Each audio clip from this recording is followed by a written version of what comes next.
Benjamin Castaldi s'est confié ce mardi 28 février, autour de l'affaire Pierre Palmade, et notamment concernant l'omniprésence de la drogue parmi les célébrités.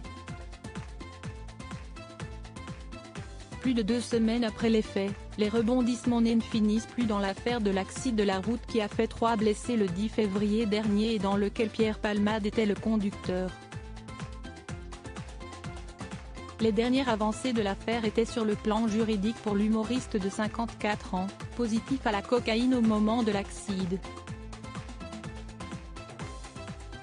Alors qu'il avait dans un premier temps été assigné à résidence, sous bracelet électronique, la Cour d'appel de Paris a décidé, suivant les réquisitions du parquet, ce 27 février que Pierre Palmade allait être placé en détention provisoire. Alors qu'il aurait déclaré aux enquêteurs être dangereux à cause de la drogue, la nouvelle qui vient de tomber ne devrait pas arranger le dossier de l'acteur.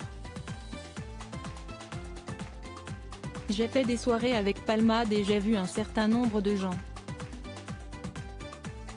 Son incarcération devrait avoir lieu rapidement, dès que son état de santé s'améliorera, dans la prison de Fresnes, le comédien ayant été victime d'un AVC samedi 25 février. Visé notamment par une enquête pour infraction à la législation sur les stupéfiants, cette sombre affaire a provoqué une onde de choc et les réactions sont nombreuses dans les médias. Jean-Marie Bigard, Gilles Alma, Patrick Adler, Philippe Etchebest, Roselyne Bachelot, Yann Moix, Olivier Delacroix ont tous été interrogés sur la question. Ce 28 février dans TPMP, Benjamin Castaldi a donné son avis au sujet de la drogue omniprésente chez les politiques et les stars.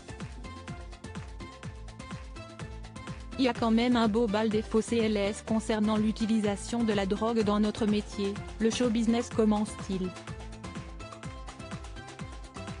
Avant de poursuivre sur son cas personnel, est-ce que ça m'est arrivé? La réponse est oui. J'ai fait des soirées avec Palmade et j'ai vu un certain nombre de gens.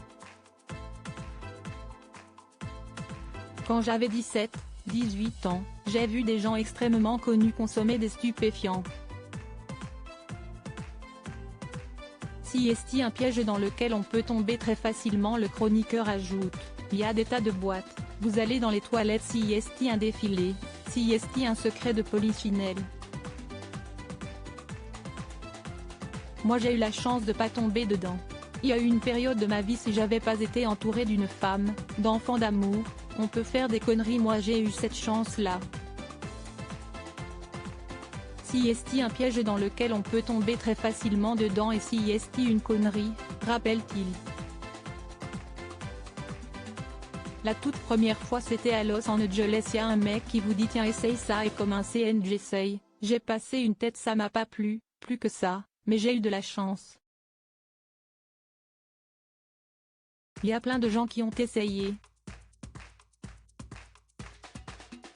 CST de la merde parce que effectivement au début ça vous semble extraordinaire, le piège CST quand vous allez essayer, et comme CST pas ouf et que ça vous rend mieux, on tombe dedans, mais il faut pas tomber dedans. Moi j'ai eu de la chance parce que j'étais pas dépendant, et dans des soirées délirantes, mais je suis un peu étonné que la bien-pensance aujourd'hui donne des leçons, et parle, alors que dans ce métier, CST quand même monnaie courante, estime Benjamin Castaldi. À lire aussi quelqu'un d'autre l'aurait fait, on n'en aurait pas autant parlé. Philippe Etchebest donne son avis cash sur l'affaire Pierre Palmade. Touche pas à mon poste, à retrouver en intégralité sur l'application Mi Canal.